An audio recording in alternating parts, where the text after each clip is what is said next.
James had not seen Sir Topham Hatt since the last Redub. He wasn't even allowed to shun coaches or freight cars in the yard. He was feeling very miserable. Oh dear, he thought. I wonder how long I shall have to stay in this shed. Will anyone ever see my red coat again? Oh, why did I have to go so fast that I made a hole in one of my coaches that had to be mended with, of all things, a parsonge's bootlace? At last Sir Topham Hatt arrived. I hope you are sorry, James, he said, and understand that you have caused me a lot of trouble.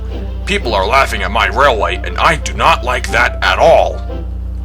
I am sorry, sir, said James. I will try hard to behave. I promise. That's a good engine. There's nothing like determination.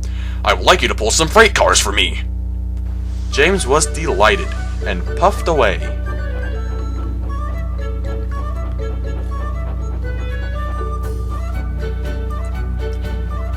Here's your freight train, James, called Thomas. Do you have any bootlaces ready? And he ran off laughing.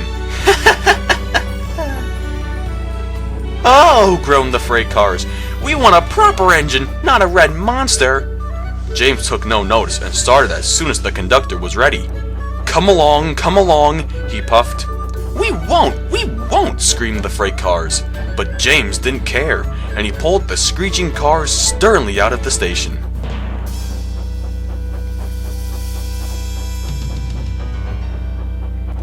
The cars tried hard to make James give up, but he still kept on.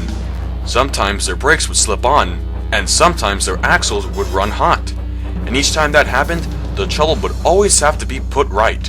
And each time James would start again, determined not to let the freight cars beat him.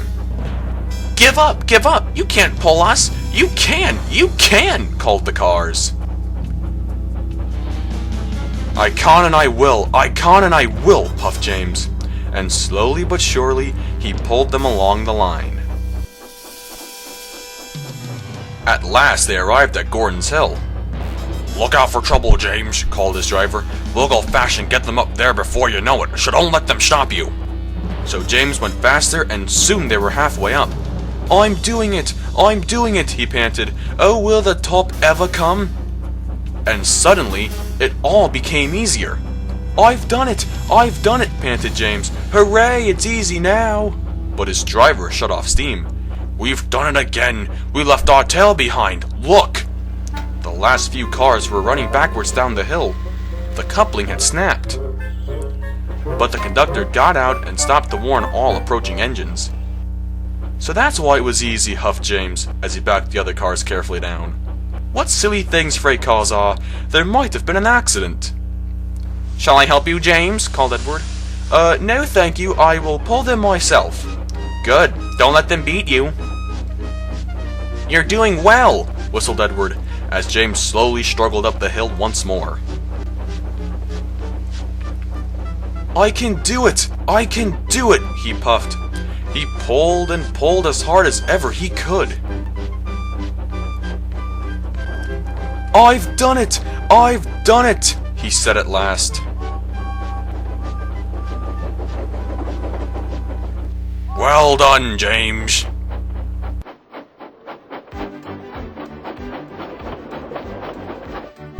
They reached the station safely, and James was resting in the yard when Edward pulled up. Peep, peep, he whistled. Then James saw Sir Topham Hatt. Oh dear, what will he say? He asked himself. But Sir Topham Hatt was smiling. I was in Edward's train and I saw everything, he said. You made the most troublesome train on the line behave. James was very pleased with himself. And after that performance, you deserve to keep your red coat.